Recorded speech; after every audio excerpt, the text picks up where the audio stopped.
Junk food ತಿಂದರೆ ನಮ್ಮ ಹೆಲ್ತಿಗೆ ಒಳ್ಳೇದಲ್ಲ ಅಂತ ಎಲ್ರಿಗೂ ಗೊತ್ತಿರುತ್ತೆ. ಅವರು ಎಜುಕೇಟೆಡ್ ಆಗಿದ್ರೂ ಗೊತ್ತಿರುತ್ತೆ, ಅಥವಾ ಎಜುಕೇಷನ್ ಇಲ್ಲದೆ ಇದ್ರೂ ಕೂಡ ಅವ್ರಿಗೆ ಆಬ್ವಿಯಸ್ಲಿ ಗೊತ್ತಿರುತ್ತೆ.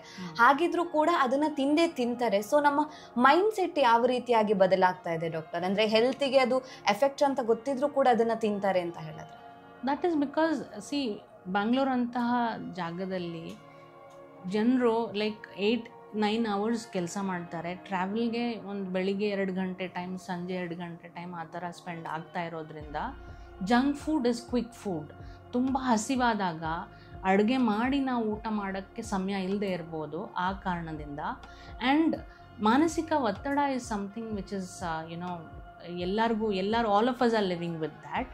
ಹಾಗಿರಬೇಕಾದ್ರೆ ನಮ್ಮ ಮೆದುಳಿಗೆ ಶುಗರ್ ಸಪ್ಲೈ ಇಲ್ಲದೆ ಇದ್ದಾಗ ಆ ವೀಕ್ನೆಸ್ ಏನು ಎಕ್ಸ್ಪೀರಿಯನ್ಸ್ ಮಾಡ್ತೀವಿ ಅದು ಕರೆಕ್ಟ್ ಮಾಡೋಕ್ಕೆ ಈ ಹೈ ಕ್ಯಾಲರಿ ಫುಡ್ ಏನಿದೆ ದಟ್ ಈಸ್ ಜಂಕ್ ಫುಡ್, ಅದರಲ್ಲಿ ಸಕ್ಕರೆ ಅಂಶ ಆಗ್ಬೋದು, ಉಪ್ಪು ಆಗ್ಬೋದು, ಫ್ಯಾಟ್ ಆಗ್ಬೋದು, ತುಂಬ ಜಾಸ್ತಿ ಪ್ರಮಾಣದಲ್ಲಿರುತ್ತೆ and it is easily available.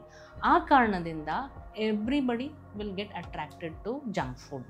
So ಅದರಲ್ಲಿ ಅದು ತಿನ್ನೋದ್ರಿಂದ ತೂಕ ಹೆಚ್ಚಿಗೆ ಆಗುತ್ತೆ, ಹೆಲ್ತ್ ಇಶ್ಯೂಸ್ ಜಾಸ್ತಿ ಬರುತ್ತೆ ಅಂತ ಎಲ್ರಿಗೂ ಗೊತ್ತಿದ್ರೂ ಅದು ತುಂಬ ಸುಲಭವಾಗಿ ಅವೈಲಬಲ್ ಆಗಿರೋದ್ರಿಂದ they generally go for it.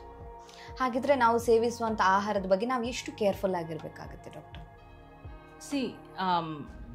ಎಷ್ಟು ಅಂತ ಅಂದರೆ ನಾವು ಆ್ಯಕ್ಚುಲಿ ಕೆಲಸ ಮಾಡಿ ದುಡ್ದು ಅರ್ನ್ ಮಾಡ್ತಾ ಇರೋದೇ ಇಸ್ ಫಾರ್ ಗುಡ್ ಹೆಲ್ತ್. ಹೌದು. ಸೊ 100% ನಾವು ಅದನ್ನು ಇಂಪಾರ್ಟೆನ್ಸ್ ಕೊಡಬೇಕಾಗತ್ತೆ.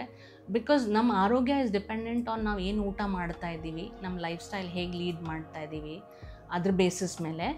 So anything that we eat, anything that we drink, everything ನೀವು ಇದು ತಿನ್ಬೋದಾ, ಇದು ತಿನ್ನೋವಂತಹ ಸ್ಥಿತಿಯಲ್ಲಿದೆಯಾ, ಈಗ ನಾನು ಆರ್ಡರ್ ಮಾಡ್ತಾ ಇರೋ ಜಾಗದಿಂದ ನಾನು ತೊಗೊಂಡ್ರೆ ನನಗೆ ಆರೋಗ್ಯ ತೊಂದರೆಗಳು ಬರೋದಿಲ್ವಾ, ಅದೆಲ್ಲ ಯೋಚನೆ ಮಾಡಿ we should focus and by food.